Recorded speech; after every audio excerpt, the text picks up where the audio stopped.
Congressman Paul, Pete from Rochester Hills, Michigan, wants to ask you this. If you were president, would you work to phase out the IRS?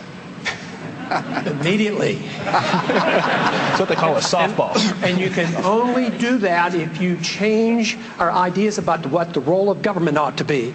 If you think the government has to take care of us from cradle to grave, and if you think our government should police the world and spend hundreds of billions of dollars on a foreign policy that we cannot manage, you can't get rid of the IRS. But if you want to lower taxes, and if you want the government to quit printing the money to come up with the shortfall and cause all the inflation, you have to change policy. You know, we're talking about laws that are unjust laws. We're talking about an unconstitutional approach to collecting taxes. So you don't believe anyone should pay taxes?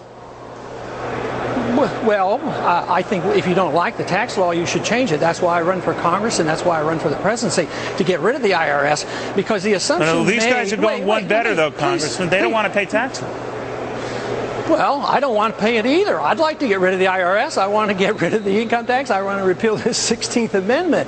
But you have to realize, and let me finish, if you will, the system has worked unconstitutionally because everybody who challenges a law is considered guilty because, and they have to prove themselves innocent. They start off with a guilty plea. That's the way the tax code works. And I challenge it on constitutional basis. I challenge it on economic basis.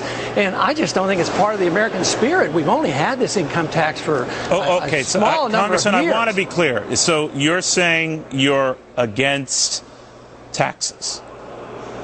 No, I didn't say that. But I'm against the income tax, and I'm against most taxes. Understood. But I'm for limited government. I'm for limited government, so the taxes are big of it. See if you can comprehend how Martin Luther King tried to change some very bad laws. And I think we have some very bad tax laws, and I want them changed. But Congressman, if everyone in the country were to say, I'm practicing my civil right here to say taxes are wrong, I'm not going to pay them.